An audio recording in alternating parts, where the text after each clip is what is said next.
ತಿರುಪತಿ ವೇದ ಪಾಠ ಶಾಲೆಯಲ್ಲಿ ಪ್ರಧಾನ ಅರ್ಚಕನ ಹತ್ರ ಕಲ್ತ್ಕೊಂಡಿರೋದು ಅವರು. ಅವ್ರಿಗೋಸ್ಕರ ಹೋರಾಡಿ ಹೋರಾಡಿ ಹೋರಾಡಿ ಅವ್ರನ್ನ ಇಲ್ಲಿ ಕರ್ಸ್ಕೊಂಡಿದ್ವಿ. ಪರ್ಮನೆಂಟ್ ಇಲ್ಲಿ ಮನೆ ಕೊಟ್ಟಿದ್ವಿ ಎಲ್ಲ. ಅವರು ಕೈಂಕರ್ಯಗಳ ಬಗ್ಗೆ ಯಾರಿಗೂ ಗೊತ್ತಿರಲ್ಲ ಇಂಥದ್ದೆಲ್ಲ ಇದೆ ಅಂತ. ಅಷ್ಟು ವಿಶೇಷವಾಗಿ ಮಾಡ್ತಾರೆ, ಅಷ್ಟು ವಿಶೇಷ.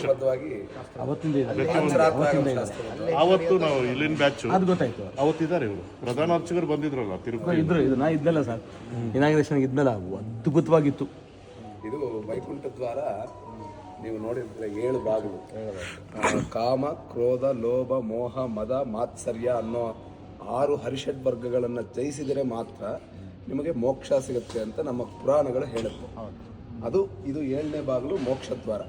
ಈ ಮೋಕ್ಷಕ್ಕೆ ನಾನೇ ಅಧಿಪತಿ ಅಂತ ಮೋಕ್ಷದ್ವಾರದ ಮೇಲೆ ಸ್ವಾಮಿ ಅಧಿಷ್ಠಾನನಾಗಿ ಕೂತಿದ್ದಾನೆ.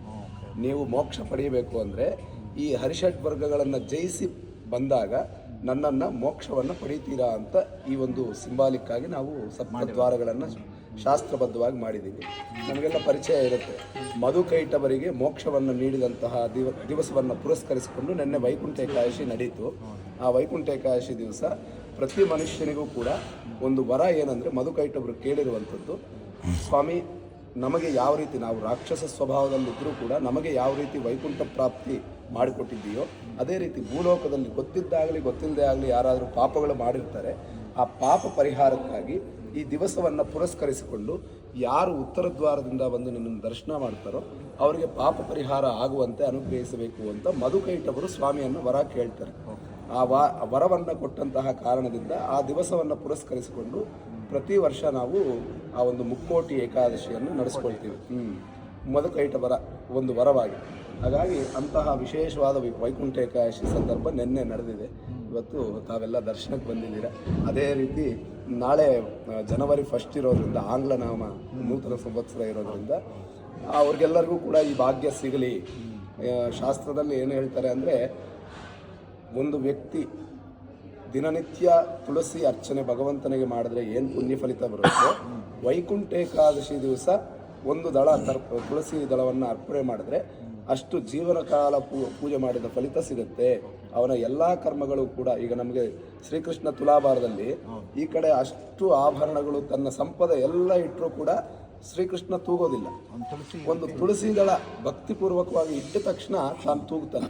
ಅದೇ ಶಾಸ್ತ್ರ, ಅದೇ ಇದಾಗಿ ಸ್ವಾಮಿ ಏನು ಹೇಳ್ತಿದ್ದಾನೆ, ನೀನು ದಿನನಿತ್ಯ ನಿನ್ನ ದೈನಂದಿನ ಜೀವನದಲ್ಲಿ ಏನಾದರೂ ಮಾಡ್ಕೊಂಡಿರು, ವೈಕುಂಠ ಏಕಾದಶಿ ದಿವಸ ಒಂದು ದಿವಸ ಆದರೂ ಬಂದು ನಿನ್ನ ತಪ್ಪನ್ನು ನೀನು ತಿಳಿದು, ಸ್ವಾಮಿ ನಾನು ನಶ್ವರ, ನಾನು ಅಶಾಶ್ವತ, ನೀನೇ ಶಾಶ್ವತನು ಅಂತ ನಂಬಿ ನನಗೆ ಕೈ ಮುಗಿದು ಒಂದು ತುಳಸಿಗಳ ಅರ್ಪಣೆ ಮಾಡಿದ್ರೆ ನಿನ್ನ ಎಲ್ಲ ಪಾಪಗಳು ಪರಿಹಾರ ಮಾಡಿ ನಿನ್ನನ್ನು ಪುಣ್ಯಾತ್ಮನನ್ನು ಮಾಡ್ತೀನಿ ಅಂತ ಸ್ವಾಮಿ ವರ ಕೊಟ್ಟಿರೋದು. ಅದಕ್ಕೆ ನಿನ್ನೆ ಎಲ್ಲ ತುಳಸಿ ಹಾಕಿದ್ರು. ನಾವು ಬೆಳಗ್ಗೆ ಬಂದು ಎಲ್ಲ ಶುದ್ಧಿ ಕಾರ್ಯಕ್ರಮ ಮಾಡಿ ನಿರ್ಮಾಲ್ಯ ಎಲ್ಲ ತೆಗ್ದಿದ್ದೀವಿ. ಸ್ವಾಮಿಗೆ ಎಲ್ಲ ಸುಮಾರು ಒಂದು 20,000 ಜನ. ನಾವು ಎಕ್ಸ್ಪೆಕ್ಟ್ ಮಾಡಿರಲಿಲ್ಲ. ನಾವೊಂದು 5,000 to 7,000 ಅಂತ ಅಂದ್ಕೊಂಡಿದ್ವಿ.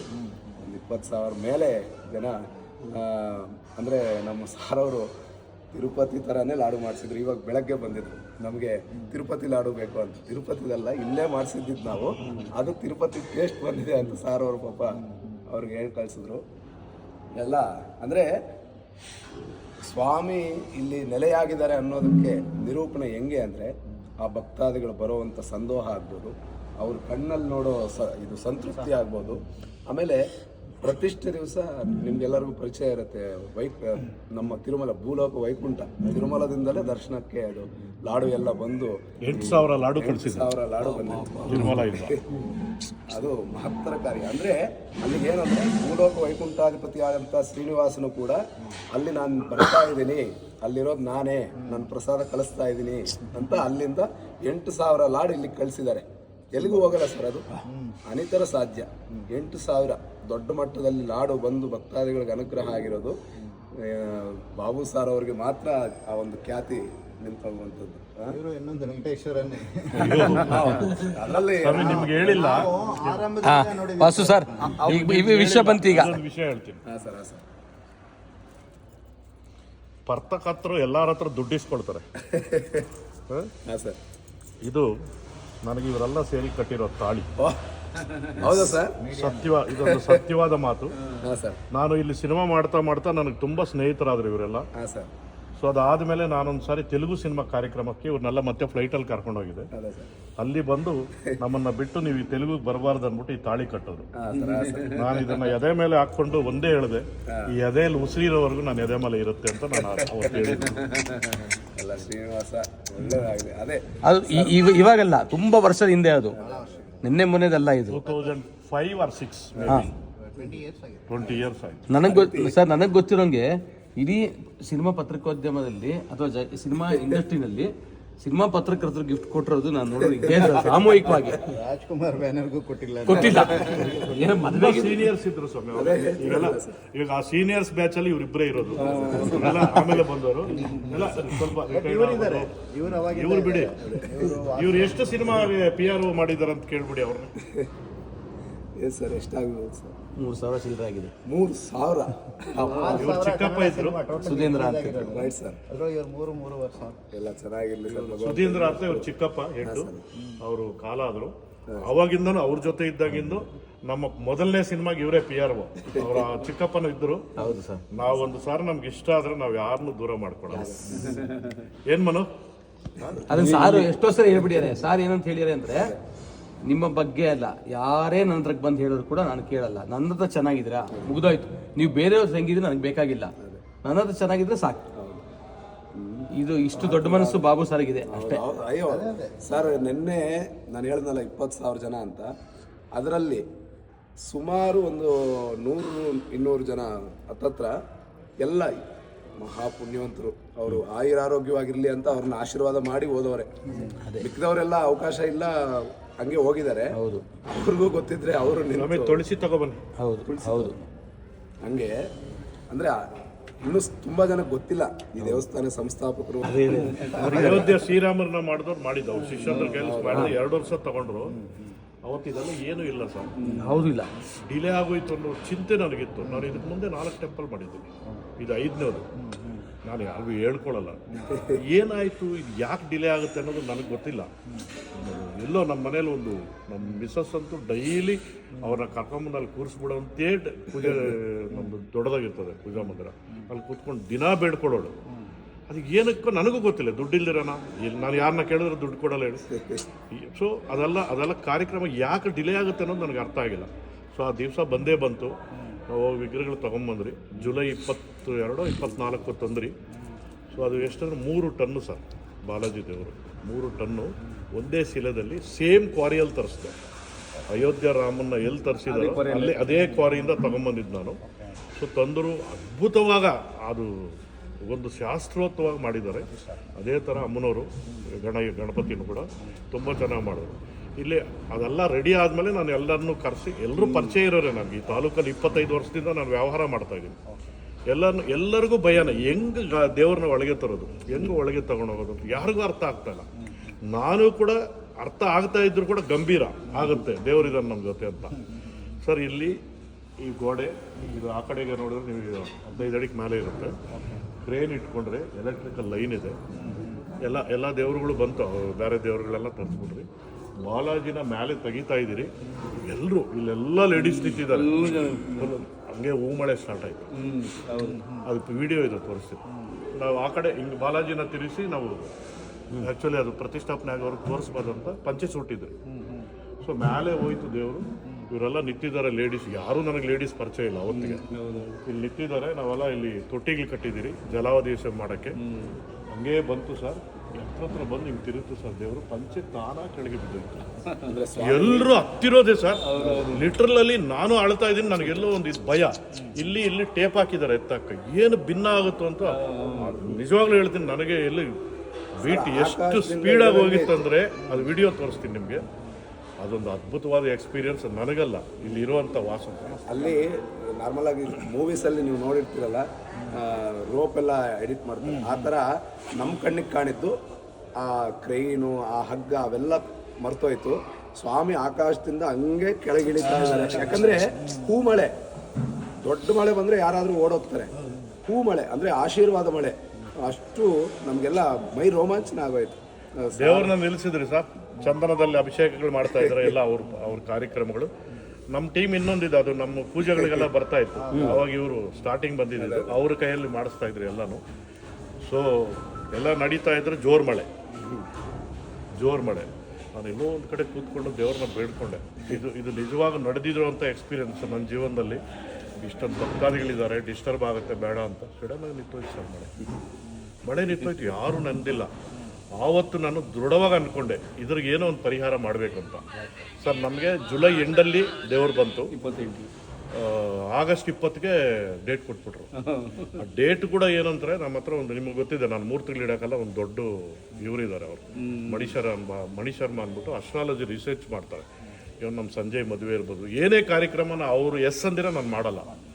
ಸರ್ ದೇವ್ರು ಬರೋ ಗಂಟ ಮುಹೂರ್ತ ಇಡಬಾರ್ದು ಅಂದ್ಬಿಟ್ಟು, ಯಾಕಂದ್ರೆ ಡಿಲೇ ಆಗಿತ್ತಲ್ಲ, ದೇವ್ರನ್ನ ಜಲಾಧಿವೇಶ ಮಾಡಿಬಿಟ್ಟು ಅವ್ರ ಹತ್ರಕ್ಕೆ ಹೋದೆ. ಅವ್ರಿಗೆ ಹತ್ರಕ್ಕೆ ಹೋಗಿದ್ದೆ, ಅಲ್ಲೋಗಿ ಕೂತ್ಕೊಂಡ್ರೆ 2 hours ಚೆಕ್ ಮಾಡಿದ್ರು ಸರ್. ಅವ್ರು ಯಾವತ್ತೂ ನನ್ನ ಕಾರ್ಯಕ್ರಮಕ್ಕೆ ಅಷ್ಟು ಟೈಮ್ ತೊಗೊಂಡಿಲ್ಲ. ಎಲ್ಲ ಚೆಕ್ ಮಾಡ್ತಾರೆ, ಏನೂ ನನಗೆ ಹೇಳ್ತಾ ಇಲ್ಲ. ನಾನು ಮಾತಾಡ್ತಾ ಇದ್ರು ಹಿಂಗೆ ಅಂತ ಇದ್ದಾರೆ, ಏನೂ ಹೇಳಿಲ್ಲ. ಹಂಗೆ ನಿಂತ್ಕೊಂಡು ವೀಲ್ ಚೇರಲ್ಲಿ ಹಿಂಗೆ ಹಾಕ್ಕೊಂಡು ಹಿಂಗೆ ಹೋದ್ರು. ಸಾಕು ಏನು ಚಪ್ಪಂಡು ಸಾರು ಅಂತೀನಿ ನಾನು. ಆ್ಯಕ್ಚುಲಿ ಅವರು ಮುಹೂರ್ತ ನಾನು ಇಡೋಕ್ಕಾಗಲ್ಲ, ನನಗೆ ಸಾಧ್ಯ ಇಲ್ಲ, ನಾನು ಮುಹೂರ್ತ ಇಡೋಕ್ಕಾಗಲ್ಲ. ನನಗೆ ಆಟೋಮೆಟಿಕ್ ಸ್ಟಾರ್ಟ್ ಆಗುತ್ತೆ. ಹಾಗೆ ಮುಹೂರ್ತ ದೇವ್ರು ಇಟ್ಕೊಬಿಟ್ಟವ್ರು. ನಾನು ಇದು ರಿಯಲಿ ಸ್ಪೀಕ್ಸ್ ಸರ್, ದೇವರೇ ಮುಹೂರ್ತ ಇಟ್ಕೊಂಡಿದ್ದಾನೆ. 20ನೇ ತಾರೀಕು ನೀನು ಅವಾಯ್ಡ್ ಮಾಡೋಕ್ಕಾಗಲ್ಲ, ಅದು ಹಾಗೆ ಆಗುತ್ತೆ. ನಾನು ಎಷ್ಟೇ ಜನ ಬಂದರೂ ಅದನ್ನ ನಿಲ್ಸೋಕ್ಕೆ ಸಾಧ್ಯನೇ ಇಲ್ಲ ಅಂತ ಮಾತಾಡಿದ್ರು ಸರ್. ನನಗೆ ಡೇಟ್ ನೋಡಿದ್ರೆ ಇಷ್ಟಿದೆ, ಇಷ್ಟು ಕಡಿಮೆದಲ್ಲಿ ನಾವು ದೊಡ್ಡ ಕಾರ್ಯಕ್ರಮ ಮಾಡುವಂಥ ಉದ್ದೇಶ ಆಗುತ್ತಾ ಅಂತ ಅವ್ರ ಹತ್ರ ಮಾತಾಡಿದೆ. ನೀನು ಹೋಗು, ಗೋ ಹೆಡ್, ಆಟೋಮೆಟಿಕ್ಕಾಗಿ ಅವ್ರು ಮಾಡಿಸ್ಕೊತಾರೆ ಅಂತ ಹೇಳಿದ್ರು. ನೋಡಿ ಬಂತು, ಅದಾಯಿತು. ಕ್ಯಾರವಾನ್ ತಗೊಂಬಂದು ಹಾಕ್ಕೊಂಡೆ ಇಲ್ಲಿ ನಮ್ಗೆ ಎಲ್ಲದಕ್ಕೂ ಪ್ರಾಬ್ಲಮ್ ಇತ್ತು. ನಾನು ಆಚೆ ಹೋಗೋಕ್ಕಾಗಲಿ ಏನಕ್ಕಾಗಲಿ ಕ್ಯಾರವಾನ್ 20 ದಿವಸ ಇಟ್ಕೊಂಡು ನೈಟ್ ಆ್ಯಂಡ್ ಡೇ ಕೆಲಸ ಮಾಡಿ ನೈಟ್ ಆ್ಯಂಡ್ ಡೇ 20 days ಇಲ್ಲೇ ಇದ್ದೋಗಿದ್ದೆ. ಓಪನಿಂಗ್ ವರ್ಕು ಕೂಡ ಕ್ಯಾರವಾನ್ಗಳು ಇಲ್ಲೇ ಇತ್ತು. ಗಣೇಶನು ಕರ್ಕೊಂಡೆ ಕೆಲವೊಂದು ವಿಷಯಗಳಿಗೆ ಅವನು ಇರಬೇಕಂತ. ಸೊ ಎಲ್ಲ ಆಗಿ ಭಗವಂತ ಎಲ್ಲರಿಗೂ ಆಶ್ಚರ್ಯನೇ ಆಗುತ್ತಾ ಅಂತ. ಇಷ್ಟೊಂದು ಸ್ಟ್ರಕ್ಚರ್ ನಿಲ್ಸೋಕ್ಕೂ ತುಂಬ ಕಷ್ಟ. 3 months ಆಗುತ್ತೆ ಸರ್ ಮಾಡಲಿಕ್ಕೆ. ಸರ್ 18 days ನಮ್ಗೆ ಹ್ಯಾಂಡ್ ಓವರ್ ಮಾಡಿಬಿಟ್ಟು ಸರ್. ರಾತ್ರಿ ಆಗಲು ಸರ್ ಸ್ನಾನಗಳು ಮಾಡಲಿಲ್ಲ ಅವರು ಪಾಪ. ಶಿವಮೊಗ್ಗದಿಂದ ಕರೆಸಿದ್ದ ನಮ್ಮ ವೆಲ್ಡರು, ಅದ್ಭುತವಾಗಿ ಮಾಡಿ ನಿಲ್ಲಿಸಿದ್ರು. ಇವೆಲ್ಲ ನಾನು ಮಾಡಿಸಿರೋದಂತೂ ಅಲ್ಲ ಸರ್, ಅವ್ರ ಆಜ್ಞೆ 100%. ಅಲ್ಲ ಮುಲಾಜಿಲ್ದಂಗೆ ಅದೊಂದೇ ಇಲ್ಲ, ಪವಾಡಗಳು ಎಷ್ಟು ನಡೆದೋಯ್ತಂದ್ರೆ ಒಂದು ಎಕ್ಸಾಂಪಲ್ ಹೇಳ್ತೀನಿ ಸರ್. ಇಲ್ಲೊಬ್ರು ಯಾರೋ, ನನಗೂ ಅದು ಗೊತ್ತಿಲ್ಲ, ಸಡನ್ ಆಗಿ ಒಂದು 30-40 ಸೈಟಲ್ಲಿ 4 ಬೋರ್ ಹಾಕಿದ್ದಾರೆ, ನೀರು ಬಿದ್ದಿಲ್ಲ. ಇವ್ರ ಹತ್ರ ಬಂದು ಬೇಡ್ಕೊಂಡಿದ್ದಾರೆ. ಅವರು ಬೇಡ್ಕೊಂಡಿದ್ರೆ ಏನಾಯ್ತು ಅಂದರೆ, ಅಮ್ಮ ನಿಮ್ಗೆ ಏನೋ ಒಂದು ಆ ದೇವ್ರನ್ನ ಬೇಡ್ಕೊಳ್ಳಿ, ಏನೋ ಒಂದು ನಡೀತದೆ ಅಂದರು. ಸೊ ಇವರು ತೀರ್ಥ ಕೊಟ್ಟು ತಗೊಂಡೋಗಿ ನಿಮ್ಗೆ ಎಲ್ಲಿ ಬೇಕೋ ಅಲ್ಲಿ ಹಾಕ್ಬಿಟ್ಟು ಬೋರ್ ಹಾಕಿ ಅಂದರೆ ವಿಪರೀತವಾಗಿ ನೀರು ಬಿತ್ತು. ಇಮಿಡಿಯೇಟಾಗಿ ಓಡ್ ಬಂದು 1 ಲಕ್ಷ ರೂಪಾಯಿ ದಾನ ಮಾಡಿಬಿಟ್ಟಾಗಿತ್ತು ದೇವರಿಗೆ. ಅದೇ ಥರ ಒಂದು ಫ್ಯಾಮಿಲಿ ಬಂತು. ಇದನ್ನು ಈ 4 ತಿಂಗಳಲ್ಲಿ ನಡೆದಿರೋದು. ಅವ್ರಿಗೆ 15 ವರ್ಷ ಆಗಿದ್ದಂತೆ, ಮಕ್ಕಳಿಲ್ಲ. ಬಂದು ಇವ್ರೇನು ಹೇಳಿದ್ದಾರೆ, ನೀವು ಮರುಮಾಂಗಲ್ಯ ಮಾಡ್ತೀನಿ ನಾನು, ಬನ್ನಿ ಅಂತ ಹೇಳ್ಬಿಟ್ಟು ಮರುಮಾಂಗಲ್ಯ ಮಾಡಿಸಿದ್ರು. ಮಾಡಿಸಿದ ತಕ್ಷಣ 1 monthಗೆ ಕನ್ಜ್ಯೂವ್ ಆಗೋಯ್ತು. ಇಂಥ ಒಂದು ಸಾಕಷ್ಟು ಪವಾಡಗಳಿದೆ. ಅವ್ರು ಹೇಳಿದ್ರೆ ಚೆನ್ನಾಗಿರ್ತದೆ ನನಗೆ ಅದು. ಸೊ ಅದ್ಭುತವಾಗಿ ನೆನ್ನೆದಂತೂ ಸರ್ ಮಿರಾಕಲ್. ನಾವೆಲ್ಲ ಕೂತ್ಕೊಂಡು ಟೀಮ್ ಕೂತ್ಕೊಂಡು ಹೆಂಗೆ ಮಾಡೋಣ, ಏನು ಮಾಡೋಣ, ಎಷ್ಟು ಜನ ಬರ್ಬೋದು ಅಂದರೆ 5000 ಎಕ್ಸ್ಪೆಕ್ಟ್. 4 ತಿಂಗಳು ಸರ್. ನಾವೇನಂದ್ರೆ ಡೈಲಿ ಒಂದು 700-800 ಜನ ಬರ್ತಾರೆ. ಸಾಟರ್ಡೇಸ್ 2000+ ಇರ್ತದೆ. ನಿತ್ಯ ಅನ್ನಪ್ರಸಾದ, ಇದುವರೆಗೂ ನಿಲ್ಲಿಸಲೇ ಇಲ್ಲ. Every day ಅನ್ನಪ್ರಸಾದ. ತಿರುಮಲದಲ್ಲಿ ಏನು ಪಡಿ ಅಂತ ಹೇಳ್ತೀವಿ ಅಂದ್ರೆ ದಿಟ್ಟಂ ಸ್ವಾಮಿಗೆ ನೈವೇದ್ಯ ಮಾಡಬೇಕು. ಶಿಲಾರೂಪ ಎಷ್ಟು ಎತ್ತರ ಇರುತ್ತೋ ಆ ಗಾತ್ರಕ್ಕೆ ತಕ್ಕಂತೆ ನೈವೇದ್ಯ ಮಾಡಬೇಕು. ಇಲ್ಲಿ ಈ ಸ್ವಾಮಿಗೆ ಗಾತ್ರಕ್ಕೆ ತಕ್ಕಂತೆ ನಾವು 2.5 kg ನೈವೇದ್ಯವನ್ನು ಮಾಡ್ತೀವಿ. ಎಲ್ಲ ವಿಧವಾದಂಥ ನೈವೇದ್ಯಗಳು ಬೆಳಗ್ಗೆ ಪಂಚಕಾಲ 5 ಕಾಲಗಳಲ್ಲಿ ಸ್ವಾಮಿಗೆ ನೈವೇದ್ಯ ಆಗುತ್ತೆ. ಪ್ರಾತಃ ಕಾಲದಲ್ಲಿ ಹಾಲು, ನವನೀತ ಹಾರತಿ ಅಂತ ಹೇಳ್ತೀವಿ, ಬೆಣ್ಣೆಯಿಂದ ಹಾರತಿ ಮಾಡೋದು ಪ್ರಾತಃ ಕಾಲದಲ್ಲಿ ಸುಪ್ರಭಾತದಲ್ಲಿ. ಆಮೇಲೆ ಮಧ್ಯಾಹ್ನ ಬೆಳಗ್ಗೆ ಬಾಲಭೋಗ, ಮಧ್ಯಾಹ್ನ ರಾಜಭೋಗ, ಸಾಯಂಕಾಲ 5:15 ಆ ಸಮಯದಲ್ಲಿ ಆಪೂಪ ಅಂತ ಹೇಳ್ತೀವಿ, ಅವೆಲ್ಲನೂ ನೈವೇದ್ಯ ಮಾಡಿ ರಾತ್ರಿಗೆ ದೋಸೆ ನೈವೇದ್ಯ ಮಾಡೋದು. ಆ ಥರ ಎಲ್ಲ ನೈವೇದ್ಯಗಳು ಕೂಡ ಕ್ರಮಬದ್ಧವಾಗಿ ಆಗಮಶಾಸ್ತ್ರಬದ್ಧವಾಗಿ ಪಂಚಕಾಲಗಳಲ್ಲಿ 5 ಕಾಲಗಳಲ್ಲಿ ಸ್ವಾಮಿಗೆ ನೈವೇದ್ಯ ಆಗುತ್ತೆ. ರಾತ್ರಿ ಏಕಾಂತ ಸೇವೆಯಲ್ಲಿ ಸ್ವಾಮಿಗೆ ಡ್ರೈ ಫ್ರೂಟ್ಸು, ಫಲರಸಾಯನ, ಆಮೇಲೆ ಬಾದಾಮಿ ಹಾಲು ಇಷ್ಟು ನೈವೇದ್ಯ ಮಾಡಿ ದಿನನಿತ್ಯ ಕಾರ್ಯಕ್ರಮಗಳು. ಅಂದರೆ ನಮಗೆ ಶಾಸ್ತ್ರ ಹೇಳಿರೋ ವಿಷಯವನ್ನು ನಾವು ಪಾಲನೆ ಮಾಡಬೇಕು ಅಂದರೆ ಈ ಸಹಕಾರ ಇದೆಯಲ್ಲ, ಇದು ತುಂಬ ಮುಖ್ಯ. ಅದು ಎಲ್ಲ ಕ್ರೆಡಿಟ್ ಅಂತ ಹೇಳ್ತಾರಲ್ಲ, ಅದು ಸಾರ್ ಅವ್ರಿಗೆ ಸೇರಿದ್ದು. ಯಾಕಂದ್ರೆ ಭಗವಂತ ನಾನು ಯಾರು ಸರ್, ನಾನು ಯಾರು ಅಂದ್ರೆ ಇರ್ಬೋದು, ನನ್ನ ಸೇವಕನಾಗಿ ಅವ್ರು ಆಯ್ಕೆ ಮಾಡ್ಕೊಂಡಿರ್ಬೋದು. ಅದಲ್ವಾ, ಅದು ಸತ್ಯ. ಅದು ನಿತ್ಯ ಮಾಡೋದು ಇದೆಯಲ್ಲ, ಈಗ ನಿಮ್ಮನ್ನ ಇಲ್ಲಿ ನಿಲ್ಲಿಸಿ ಇಷ್ಟೊತ್ತು ಮಾತಾಡೋದು ಕೂಡ ನಂದು ಕ್ಷಮೆ ಇರಲಿ. ಹೋಗೋಣ. ವಸುಕೋಣ ಅಂತ ಹೇಳ್ತೀವಿ, ಲೆಕ್ಕ ಮಾಡ್ತೀವಿ. ಇಲ್ಲಿ ನೀವು ನೋಡ್ಬೋದು, ಇಲ್ಲಿ ಕೋಣಗಳಿದೆಯಲ್ಲ, ಆ ತ್ರಿಕೋಣ ವಸುಕೋಣ ಅಂತ. ಆ ತ್ರಿಕೋಣ ವಸುಕೋಣಗಳು ಈ ಶಿಲೆಯಲ್ಲಿ ಬರುವಂತೆ ಶಿಲ್ಪಿ ತನ್ನ ಕೈ ಇದರನ್ನ ಕೆತ್ತನೆಯನ್ನ ತೋರಿಸಿದ್ದಾನೆ. ಈಗ ಕಿರೀಟದಿಂದ ಲೆಕ್ಕ ಮಾಡಿದ್ರೆ ಇಲ್ಲಿಗೆ ತ್ರಿಕೋಣ ಬರುತ್ತೆ. ಇಲ್ಲಿಂದ ಹೀಗೆ ಮಾಡಿದ್ರೆ ಅಮ್ಮನವರ ಮೃದುಟಿಣಿಗೆ ವಸುಕೋಣ ಬರುತ್ತೆ. ಅಂದ್ರೆ ಶ್ರೀಚಕ್ರದಲ್ಲಿ ಏನು ಒಂದು ತ್ರಿಕೋಣ ವಸುಕೋಣ ಅದು ಇಲ್ಲಿಗೆ ಬರುವಂತೆ ವ್ಯವಸ್ಥೆ ಮಾಡಿದ್ದಾರೆ ಶಿಲ್ಪಿ. ಅಷ್ಟೇ ಅಲ್ಲ, ಆ ಒಂದು ಕಣ್ಣೋಟ ನೀವು ನೋಡ್ಬೋದು. ನಮ್ಮ ದೇವಸ್ಥಾನದಲ್ಲಿ ಅಮ್ಮನವರೇ ಆಕರ್ಷಣೆ ಜಾಸ್ತಿ. ಬಂದವರು ಸ್ವಾಮಿ ಹತ್ರ ಕೈ ಮುಗಿದು ಬಂದು ಅಮ್ಮನವ್ರ ಹತ್ರ ಧ್ಯಾನಕ್ಕೆ ಕೂತ್ಕೊಳ್ತಾರೆ. ಇಲ್ಲಿ ಅಮ್ಮನವ್ರ ಮುಂದೆ ಕೂತ್ಕೊಂಡ್ರೆ ಒಂದು ತಾಯಿಯ ಮಡಿಲಿಗೆ ಮಗು ಹಾಕಿದಾಗ ಹೆಂಗೆ ತನನು ಅಳೋದನ್ನು ನಿಲ್ಲಿಸುತ್ತೋ ಆ ಥರ ತಮ್ಮ ಮನಸ್ಸಿನಲ್ಲಿರೋ ವ್ಯಾಕುಲತೆಗಳು, ಆಂದೋಲನಗಳು ಎಲ್ಲ ನಿವಾರಣೆ ಆಗಿ ನೆಮ್ಮದಿ ಸಿಗುತ್ತೆ ಅಂತ ಇಲ್ಲಿಗೆ ಬಂದವರು ಯೋಗ ಸಾಧನೆ ಮಾಡಿರುವಂಥ ಅವರೆಲ್ಲರೂ ಕೂಡ ಹೇಳುವಂಥದ್ದು. ಯೋಗ ಮಾಡೋವಂಥವ್ರು ತುಂಬ ಜನ ಬಂದು ಇಲ್ಲಿ ಧ್ಯಾನಕ್ಕೆ ಕೂತ್ಕೊಳ್ತಾರೆ. ಆ ಥರ ಒಂದು ಪಾಸಿಟಿವ್ ವೈಬ್ರೇಷನ್ ಇದೆ. ಆಮೇಲೆ ಅಮ್ಮನವರು ಇಲ್ಲಿ ವಿಶೇಷ ಏನಂದರೆ, ಕೇಳಿ ಕೇಳಿ ಕೋರಿಕೆಗಳನ್ನು, ತನ್ನ ಕೈಂಕರ್ಯಗಳನ್ನು ಮಾಡಿಸ್ಕೊಳ್ತಾರೆ. ಈಗ ಇಲ್ಲಿ ಹಾಕಿರೋ ಒಂದೊಂದು ಆಭರಣ, ಈ ಮೂಗುತಿ ಇದೆಯಲ್ಲ, ನನಗೆ ಮೂಗುತಿ ಬೇಕು ಅಂತ ಅಮ್ಮನವರು ಕೇಳಿ ಒಬ್ಬರ ಹತ್ರ ಸೇವೆ ಮಾಡಿಸ್ಕೊಂಡಿದ್ದಾರೆ. ನಮ್ಮ ಸಾರವರು ಸವಿತಾ ಮೇಡಮ್ ಅವರು ಇದ್ದಾರಲ್ಲ, ಅವ್ರ ಹತ್ರ ಈ ಸ್ವಾಮಿ ಅಮ್ಮನವರು ತಿಲಕ ಧಾರಣೆ ಮಾಡಿದಾರಲ್ಲ, ಆ ತಿಲಕ ಒಬ್ಬರಿಗೆ ನನಗೆ ತಿಲಕ ಬೇಕು ಅಂತ, ಈ ಥರ ಒಂದೊಂದು ಆಭರಣವನ್ನು ಸಮೇತ ನನಗೆ ಈ ಥರ ಬೇಕು. ಆಮೇಲೆ ಸೀರೆ ನನಗೆ ಇಂಥ ಕಲರ್. ಓಂ ವೃಷಾದ್ರಿಪತಯೇ ನಮಃ. ಓಂ ಮೇರುಪುತ್ರ ಗಿರೀಶಾಯ ನಮಃ. ಓಂ ಸರಸ್ವಾಮಿ ತಟೀಜುಷೇ ನಮಃ. ಓಂ ಕುಮಾರಾಕಲ್ಪಸೇವ್ಯಾಯ ನಮಃ. ಓಂ ವಜ್ರದೃಗ್ವಿಷಯಾಯ ನಮಃ. ಓಂ ಸುವತ್ಸಲಾಸ್ತನ್ಯಸ್ತಸೈನಾವತ್ಯಪ್ರದಾಯ ನಮಃ. ಓಂ ರಾಮಾಯ ನಮಃ. ಓಂ ಪದ್ಮನಾಭಾಯ ನಮಃ. ಓಂ ಸದಾವಾಯುಸ್ತುತಾಯ ನಮಃ. ಓಂ ತ್ಯಕ್ತ ವೈಕುಂಠಲೋಕಾಯ ನಮಃ. ಓಂ ಅಂತ ಹೇಳ್ಬಿಟ್ಟು ಅಲ್ಲಿ ರೆಡ್ಡಿಗಳು ನಾನ್ ಪ್ರಕಾಶ್ ರೆಡ್ಡಿ ಅಂತ, ವೆಂಕಯ್ಯನಾಯ್ಡು ರೈಟ್ ಹ್ಯಾಂಡ್ ಒಂದು BJP ಇದರಲ್ಲಿ ಇರ್ತಾರೆ. ಒಳ್ಳೆ ಬೋರ್ಡ್ ಪರ್ಸನ್. ಅವರು ಅಪಾಯಿಂಟ್ಮೆಂಟ್ ಸಿಗಲ್ಲ ಅರ್ಚಕರಿಗೆ, ಯಾರಿಗೆ ಅಲ್ಲಿ ಪ್ರಧಾನ ಅರ್ಚಕರಿಗೆ. ಅಂತ ಒಂದು ವ್ಯಕ್ತಿಗೆ ಸಾರ್ ಅವರು ಒಂದು ಫೋನ್ ಕಾಲಲ್ಲಿ ಹೇಳಿದ ತಕ್ಷಣ ನಿಮ್ಮ ಕೆಲಸ ಆಗೋಯ್ತು. ಅದು ಏನು ವಿತಿನ್ ಡೇಸ್, 1 or 2 days ಅಷ್ಟೇ ಅವ್ರು ಆಗೋಯ್ತು. ನನಗೆ ಆವಾಗ ಒಂದು ಸ್ವಲ್ಪ ಯಾರೀ ಮಹಾನ್ ವ್ಯಕ್ತಿ, ಒಂದು ಫೋನ್ ಕಾಲಲ್ಲೇ TTD ಬೋರ್ಡ್ ಮೆಂಬರ್ನೇ ಶಾಸನ ಮಾಡ್ತಾ ಇದ್ದಾರೆ ಎಲ್ಲ. ಅಂದರೆ ಆವಾಗ ಇನ್ನೂ ಅಷ್ಟು ಸಾರ್ ಅವ್ರ ಪರಿಚಯ ಇರಲಿಲ್ಲ, ಸ್ವಲ್ಪ ಬಂದು ಹೋಗ್ತಾ ಇದ್ರು ಅಷ್ಟೇ. ಹಂಗೆ ಮಹತ್ತರವಾದ ಪವಾಡಗಳು. ಅವರು ಸಮೇತ ಅದನ್ನು ತುಂಬ ಗೌರವವಾಗಿ ಕಳಿಸ್ಕೊಟ್ರು. ನಾವು ಇಲ್ಲಿ ಅವರೇ ಗಾಡಿಯಲ್ಲಿ ಅವ್ರದೇ ಟ್ರೇಗಳು ಮೆರವಣಿಗೆ ತಗೊಂಬಂದು ಇವರೆಲ್ಲ ಟ್ರೇಗಳು ಹೊತ್ತರು. ಅವತ್ತು ಟೆಂಪಲ್ ಒಂದು ಅದ್ಭುತವಾದ ವಿಚಾರ, ನಾಮ ಉಚ್ಚಾರಣೆಗಳಿಂದಲೇ ಸ್ವಾಮಿ ಬರಮಾಡಿಕೊಂಡು ಎಲ್ಲ ತುಂಬ ಸರ್. ಅವತ್ತು ಪ್ರತಿಷ್ಠಾಪನೆ ಮುಹೂರ್ತ ಅಂತ ಹೇಳಿದ್ರಲ್ಲ, ನೀವು ಗಮನಿಸ್ಬೋದು. ಆ ಪ್ರತಿಷ್ಠಾಪನೆ ಮುಹೂರ್ತ ಪಂಚಗ್ರಹ ಕೂಟಮಿ ಆಗಿರುವಂಥ ಮುಹೂರ್ತ, ಅದು ಮಹತ್ತರವಾದ ಮುಹೂರ್ತ. ಆ ಮುಹೂರ್ತದಲ್ಲಿ ಸ್ವಾಮಿ ನೆಲೆಯಾಗಿರೋದು ಲೋಕ ಕಲ್ಯಾಣಕ್ಕಾಗಿ. ಯಾರೋ ಬಾಬು ಸಾರ್ ಅವ್ರನ್ನೋ ಅಥವಾ ನಮ್ಮನ್ನು ಇಲ್ಲಿ GPR ಗ್ರ್ಯಾಂಡ್ ಲೇಔಟ್ ಅವ್ರನ್ನೋ ಅನುಗ್ರಹ ಮಾಡೋದಕ್ಕಾಗಲ್ಲ ಸ್ವಾಮಿ ನೆಲೆಯಾಗಿರೋದು. ನೀವು ನೋಡಿರ್ತೀರ, ಒಂದು ಮಹತ್ತರ ಜಾತಕದಲ್ಲಿ ಮಹತ್ತರ